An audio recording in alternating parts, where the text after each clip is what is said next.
Hi everyone, and welcome back to another one of my videos. This here will be Project Sandman's headboard, and right now, as you can see, I am doing spray paint on it. This is a flat Rust-Oleum spray paint that is paint and primer, and I'm also using a little bit of blue and red. The purpose of using this spray paint on the headboard is to seal the wood and to give a little bit of contrast under the epoxy that will come on top of it. The reason for doing this is to, like I said, to seal the wood and to not let bubbles come up. Otherwise, your project will be filled with bubbles. You will have a much better bond as the epoxy will go into the wood on a very micro level, and the bond will be forever unbreakable. But I don't want the bubbles, like I said, and I don't have the time to wait. That's another reason why I'm using the spray paint. It's because I can pour the epoxy on top of it right afterwards. I don't have to wait. I'm just looking for any bald spots and putting the spray on top of that, making sure that all the wood is covered. After I finished with the red, I noticed that the blue completely disappeared, so I'm gonna come back with just a little bit of blue and put on top of it there to have a few spots. It doesn't look pretty right now. It doesn't have to, because like I said, this is just the primer under the epoxy. It will be very little or not at all visible. Okay, so I'm adding I'm adding black lines again because they got muted by the red, and here comes the blue. Like I said, after all of this is done, I can start pouring right away. I just gave it the time until I mixed my colors. As you will soon see, I have a different shades of red, a little bit of white, and then at the end there will be the gold contrast. One of the mistakes that I made is that I mixed a lot really fast, but I didn't mix enough, so I had to mix a second batch, and because of that the gold hardened in the cup, and I needed it to mix the gold again as well, so I mixed 3 times in this project. Mistakes happen, not much you can do about it. I am mixing 66 ounces. I have a little bit over 11 square foot over there, and I'm using 6 ounces per square foot. That's about 2 liters, and I needed to mix another liter because it was not enough. Maybe if the board would have been wet and I have used less gold than I mixed first time, it might have been enough, but it is what it is, so I had to do it again. So here is the first mix. I'm just dumping it in the vat, making a nice dirty pour. I have the red mica, I have the paste for red gold, I have the blood red,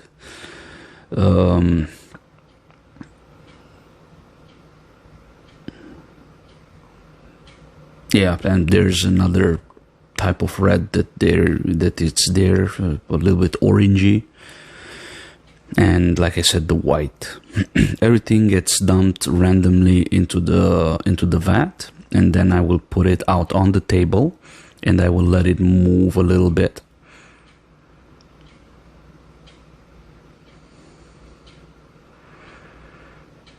There, I put everything in there, scrape the cup. We need every little drop. So the red paste that I used is the same that I used in the Thunder Cherry, the Sour Cherry Thunder, yeah. And then, like I said, there is the gold red that has a little bit of a purplish hue.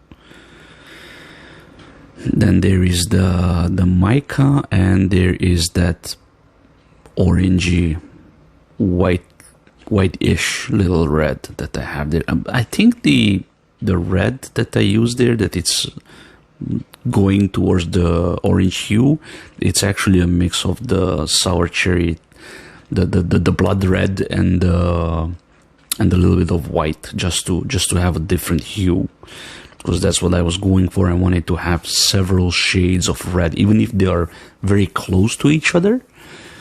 It will give a lot of interest to the piece. Here I'm taking a little bit of the excess resin and putting it in one of my coaster molds.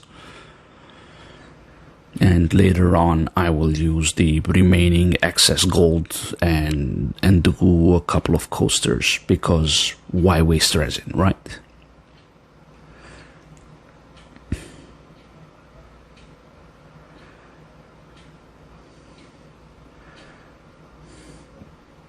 I might have been a better use for that epoxy to have it smeared on the table, but I didn't. So if you do that, smear it on the table.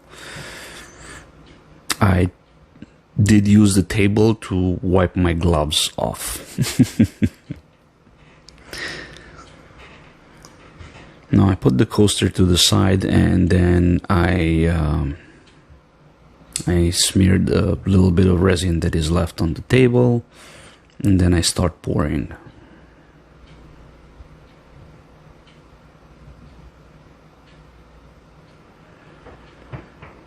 Here we go. Nice and random.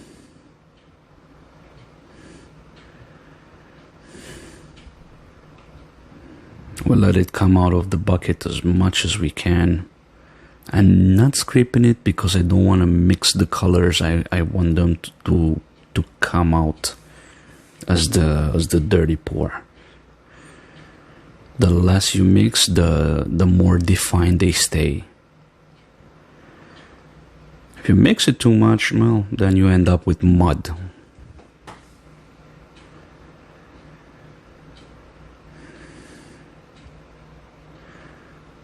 I also need to move a little faster because it's quite hot and humid. I'm in Quebec, it's summer, and like I said, it's hot and humid. So this will set up pretty fast on me. That's why I said, okay, it's done. It is what it is. We're gonna do a couple of blotches on however it's gonna come out and gonna scrape it. And this is more or less where I realized that, hey, the epoxy is not moving the way I want it to move. Whoa, now I'm gonna have to mix another batch. I'm gonna try to remedy it a little bit with the hair dryer. Here you can see, yeah, there you go, the hair dryer. And then tapping the dry spots. But the resin was kind of setting up already. It was really, really thick. And I said to myself, well, it is what it is. I'm gonna just have to mix again.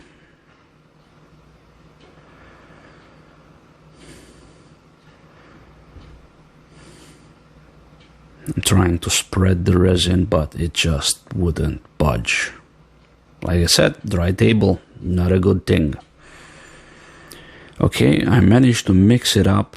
I did a little bit of a dirty pour this time. I didn't put any white into the reds. It's just the reds themselves. And I'm gonna come back with one more cup. As you can see, it's starting to get that beautiful, beautiful red marble slab type of look. I love it when it's nice and shiny like this. Because I used different colors, because I used pastes and dyes and micas, all of those will give different surface tensions to the epoxy, and it will make them fight each other a little bit and come out nice and mellow. And basically this could be a finish on its own. You don't have to do anything else to it. Just dump it out, bam, instant countertop, desktop, tabletop, or in this case a headboard. But I wanted to go a little bit further. I wanted to take it to another level, and that's where the gold is gonna come in. Here I'm tapping the bald spots to make it flow.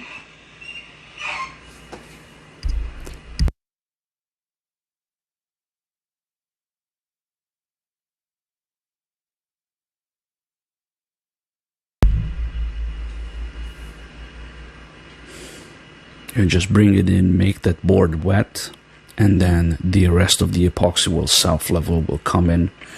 On the sides where you see the blue cloth, I have two 4x4s as pillars coming from all the way down, serving as legs and going up on the sides of the headboard. And I'm letting the epoxy to slip under it. There is a little bit of tape to protect the upper part of the poles, but the epoxy can flow under it to fill the void, if there is any void between the poles and the headboard. A little bit more of that hairdryer action to widen a few veins to make it flow a little better. Here, as you can see, I'm moving the red that I put the second time, and then the white from underneath just pops up, and you get those really nice waves that show up. Spray it down with a little bit of alcohol, nice and big drops. Again, will make those micas and dyes fight each other and move in different ways, and make the look more and more organic as the time passes.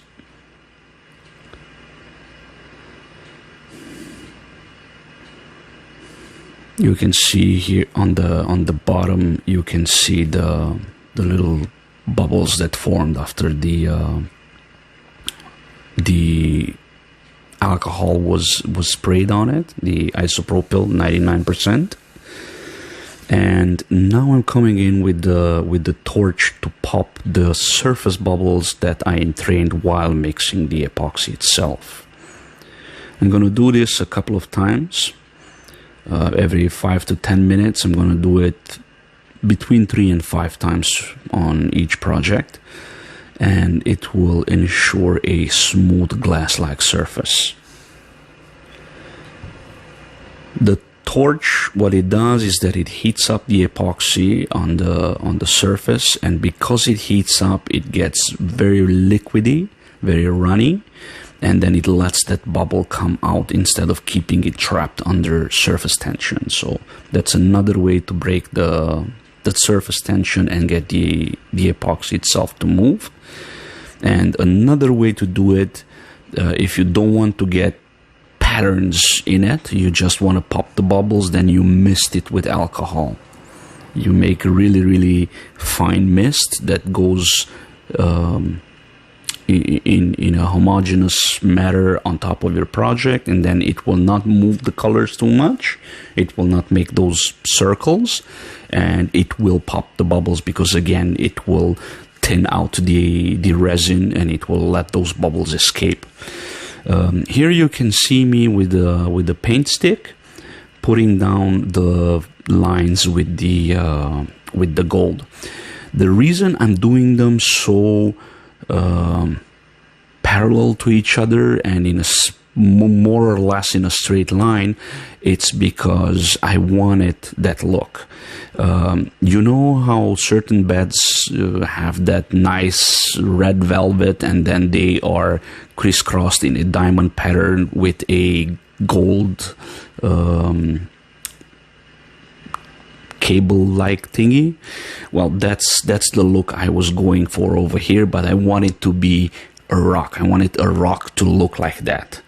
So I did the organic marble underneath, and then I'm coming on top of it with the man-made stuff, but it's also organic, okay? Like Mike Quist used to say on Stone Cold Countertop, you need to punch perfectionism in the face.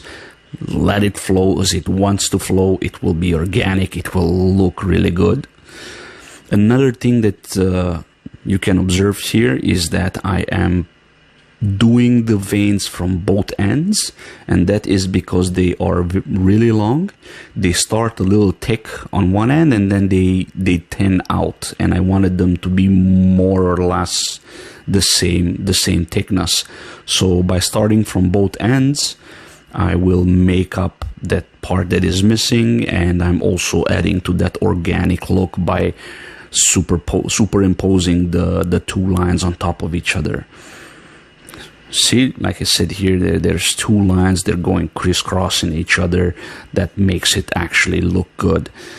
And after I finish with laying down the lines, I'm gonna get that stick without any resin on it, and I'm just gonna drag it through the lines that I put there, all the way down to the headboard, to the wood. This will make the resin split and then flow back in a very again, in a very organic way, make it look like those lines, even if they look man-made, they are not man-made. It's like aliens or something, Mother Nature.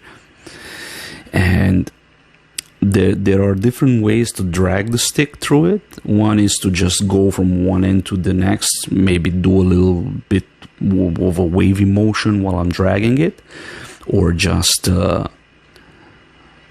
stamp it here and there. You can use the smaller end or the wider part of the stick right here. I'm just dragging and doing the wavy motion. You can see the epoxy split, like Moses split the Red Sea, and then it comes back together and leaves a very nice look behind it. This will further soften the veins and make them look cool. Right here I'm using the wider part of the stick to just tap it. It comes out as a nice vein, but it's too hidden for me, so I'm just grabbing a little bit more gold and putting it back where it was, and then drag the stick to it to get that look that I got on the other veins. And I'm gonna do this with each and every vein in part.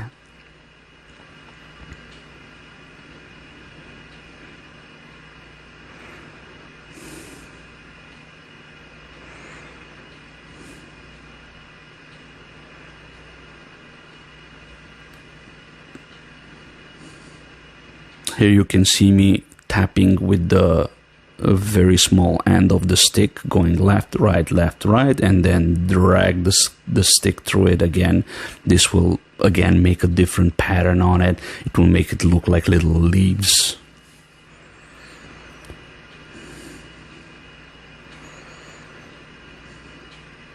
Wavy drag all the way through.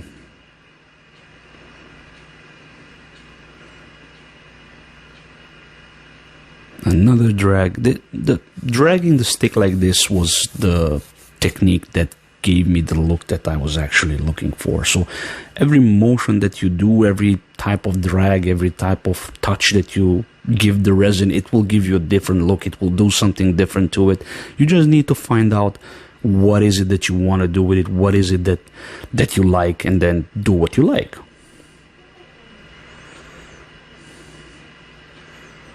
Again, tapping with the small end, breaking that line here and there, completely random.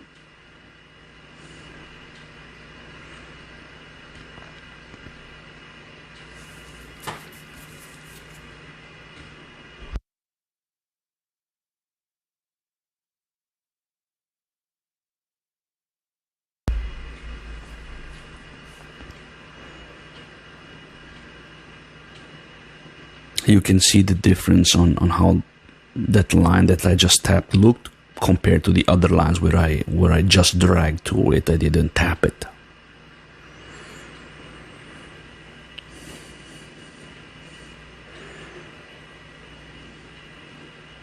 Like I said, they don't need to be perfect. I want them to be wavy. I want them to be weird. I want them to look like a natural stone, but still imitating that classical bad look. Not bad as in evil, bad as in bed that you sleep in.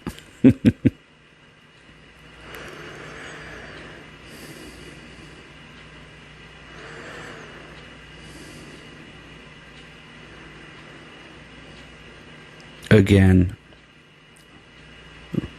random dragging through the vein, cutting it in different places, and then split it in two to get those little drops or little leaves on one side and the other. It looks like a little vine grown all the way from one end to the other and made little golden leaves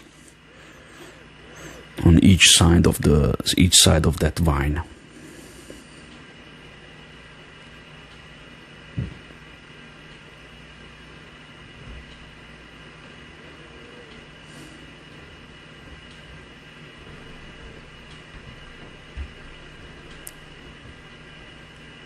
One important thing that I didn't mention about the mixing of the colors that also caused a delay while mixing the epoxy was the fact that I forgot to wet the colors down. So before you start mixing your main batch of clear epoxy, make sure that you have your color cups prepared. Put in them the paste, the dye, the mica, whatever you're using to color that epoxy that you're going to work with. Put them in the cup, and then put a little bit of isopropyl alcohol, or you can also use the fluid that it's made for resin that makes the cells. Okay, you can use that as well, and make a little bit of a slurry that will prevent your resin from making fish eyes. Okay, it will prevent those dry clumps inside the colored epoxy, and it will disperse the pigment way faster in your resin. You will lose less time mixing. Some last minute adjustments here.